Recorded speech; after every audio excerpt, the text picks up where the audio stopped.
Indian badminton സെൻസേഷനായ സൈന നെഹ്വാളിനെ പരിഹസിക്കാൻ ശ്രമിച്ചതിന് കൊൽക്കത്ത നൈറ്റ് റൈഡേഴ്സിൻ്റെ യുവ ബാറ്റ്സ്മാൻ അങ്കുരിഷ് രഘുവംശി സോഷ്യൽ മീഡിയയിൽ ആരാധകരിൽ നിന്ന് കടുത്ത വിമർശനം നേരിട്ടു.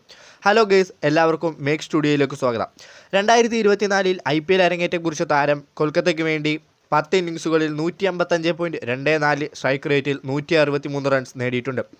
ബാഡ്മിൻ്റൺ, ടെന്നീസ്, ബാസ്കറ്റ്ബോൾ തുടങ്ങിയ കായിക വിനോദങ്ങൾ ക്രിക്കറ്റ് താരങ്ങളെക്കാൾ ശാരീരികമായി കഠിനമാണെന്ന് നെഹ്വാൾ അവകാശപ്പെട്ടതിന് പിന്നാലെയാണ് രഘുവംശിയുടെ പ്രസ്താവന വന്നത്.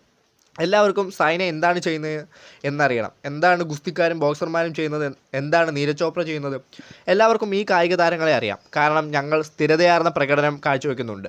ഞങ്ങൾ പത്രങ്ങളിൽ വന്നിട്ടുണ്ട്. ഞാനത് ചെയ്തു. ഒരു കായിക സംസ്കാരം പോലും ഇല്ലാത്ത ഇന്ത്യയിൽ ഞാനിത് ചെയ്തു എന്നത് ഒരു സ്വപ്നം പോലെയാണ് എന്ന് സൈന ഒരു പോഡ്കാസ്റ്റിൽ പറഞ്ഞു.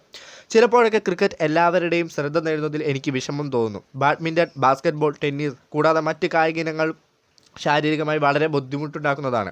നിങ്ങൾക്ക് ഷട്ടിൽ എടുക്കാൻ പോലും സമയമില്ല. ക്രിക്കറ്റ് പോലെയുള്ള ഒരു ഗെയിമിന് വളരെയധികം ശ്രദ്ധ ലഭിക്കുന്നു. അവിടെ വൈദഗ്ധ്യം കൂടുതൽ പ്രധാനമാണെന്ന് ഞാൻ വിശ്വസിക്കുന്നു.